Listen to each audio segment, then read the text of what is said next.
Assalamualaikum warahmatullahi wabarakatuh. Kita ngobrol lagi ya.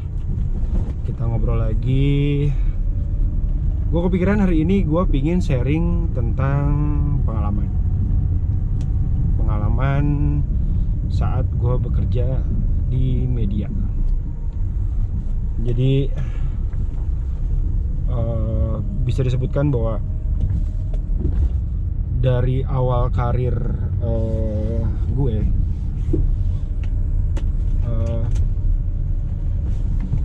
sebagian besar itu memang bekerja di media televisi ya.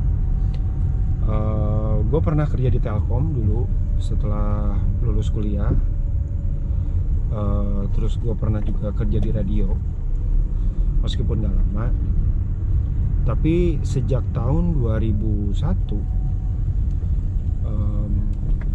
gue sudah bekerja di televisi sampai tahun kemarin 2019 gue akhirnya memutuskan untuk keluar dari televisi untuk masuk di perusahaan baru yang bukan televisi, tapi secara pekerjaan sih hubungannya nggak jauh-jauh juga sih sama televisi juga, tapi bukan di media televisi, bukan di perusahaan televisi nasional gitu. Oke. Selama gue bekerja di televisi, gue pernah menjadi awal-awal tuh gue pernah menjadi kameramen berita ya, news kameramen. Kemudian gue pernah juga jadi video jurnalis. Video jurnalis itu adalah lu kameramen tapi lu juga reporter. Jadi dia mengerjakan dua job desk yang berbeda. Kemudian gue pernah juga jadi koresponden. Koresponden itu istilah untuk karyawan dari sebuah redaksi televisi. Kalau ini karena kita ngomongnya di media televisi ya.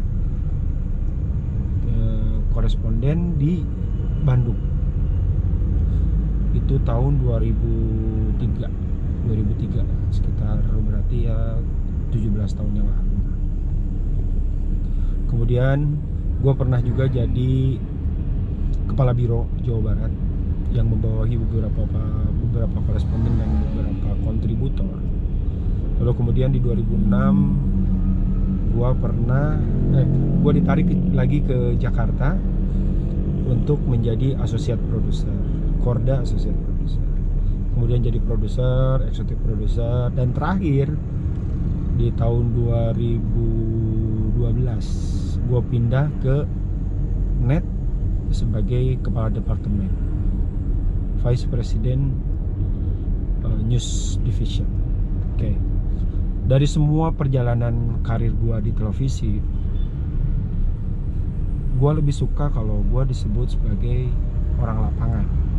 Kenapa? Karena gue ngerasa bahwa itu passion gue tuh di situ. Passion gue tuh di lapangan.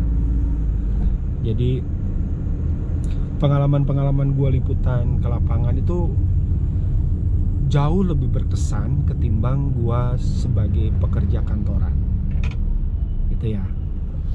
Jadi beberapa kali gue pernah pergi ke luar negeri untuk pekerjaan itu. Terus gue juga pernah, biasanya pastinya ya kalau misalnya wartawan itu pasti akan pergi-pergi ke daerah-daerah gitu segala macam. Nah, liputan yang berkesan buat gue adalah saat gue melakukan peliputan di tempat-tempat konflik. Tahun 2002 gue pernah liputan Aceh, liputan GAM, Gerakan Aceh Merdeka, waktu gue masih di TV7. Terus di 2012 gue pernah ke Palestina, Israel. Di 2016 gue pernah liputan ke Filipina. Filipina ini liputan Abu Sayyaf. Jadi sekitar lebih dari 9 orang ya, gue lupa, 9 orang warga negara Indonesia diculik oleh apa kita nyebutnya gerombolan Abu Sayyaf. Jadi gue akhirnya memutuskan untuk liputan ke sana. Nah sekarang gue pingin sharing soal liputan di tempat konflik, dimana yang gue ngerasa dari beberapa pengalaman itu gue bisa sharing. Jadi intinya seperti ini. Kalau misalnya lu tanya bahwa apakah gue takut, gue takut, asli gue takut.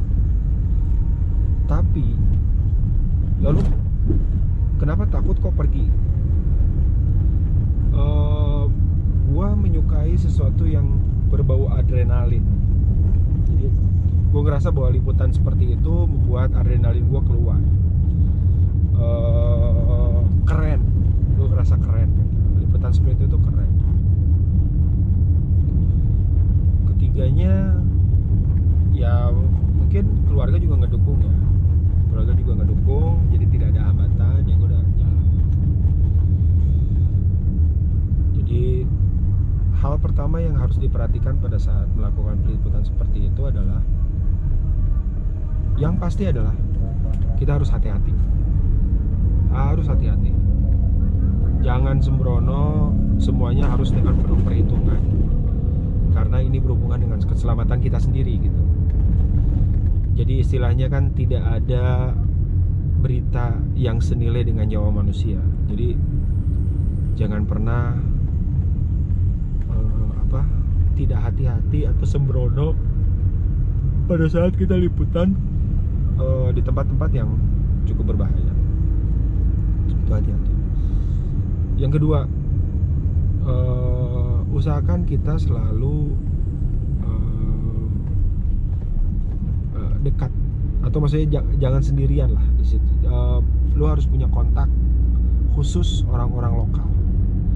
Lu harus punya kontak orang-orang yang in charge di situ. Maksudnya apakah itu polisi atau tentara atau pemerintah setempat, in case kita butuh bantuan mereka, ya kan? Karena kita nggak tahu kondisi di lapangan seperti apa, kondisi seperti apa yang akan kita hadapi, kita nggak tahu, ya kan? Yang ketiga, pastikan lu bawa partner yang support. Pastikan lu bawa partner, teman kerja yang support. Jangan sampai kitanya berani, teman kitanya takut. Ini bahaya banget. Karena apa? Yang ada kita ngasuh nantinya, ya kan? Yang keempat, selalu pakai protection. Kalau di tempat perang, lu pakai helm anti peluru ya. Pakai vest, rompi anti peluru juga, itu selalu dibawa. Jadi jangan sampai lu pergi ke tempat yang berbahaya tanpa persiapan seperti itu, ya kan? Lalu pertanyaan berikutnya adalah, pernahkah gua menghadapi kondisi membahayakan? Pasti. Di Aceh gue pernah menghadapi berondongan peluru, pernah ditodong senjata sama gerombolan, pernah ditembakin, tapi alhamdulillah itu tidak membuat gue jadi kapok untuk melakukan hal peliputan di tempat konflik itu. Ayo gue ngapun kan bulan puasa, jadi alasan. Jadi agak sering waktu itu. Ya seperti itu. Terus sebelum lo liputan ke tempat-tempat seperti itu, tempat-tempat yang berbahaya, harus ada beberapa yang harus dijalani ya. Yang pasti lo harus sehat, jangan sakit pada saat lo melakukan peliputan di sana. Kebayangkan lu panas, lu sakit, nyari rumah sakitnya udah pasti susah, ya kan? Orang di sana nyari selamat gitu loh, kalau lu sakit malah jadi ngerepotin orang. Jangan kayak gitu, ya kan?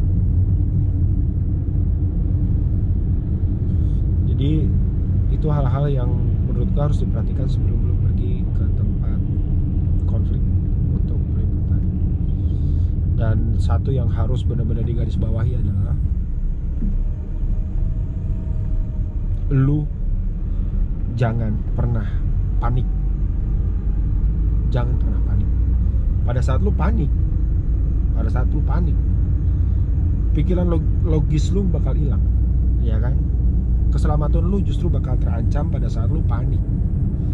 Apapun yang terjadi, kita harus cool, harus chill, harus tenang, terukur, waspada, hati-hati. Itu memang harus.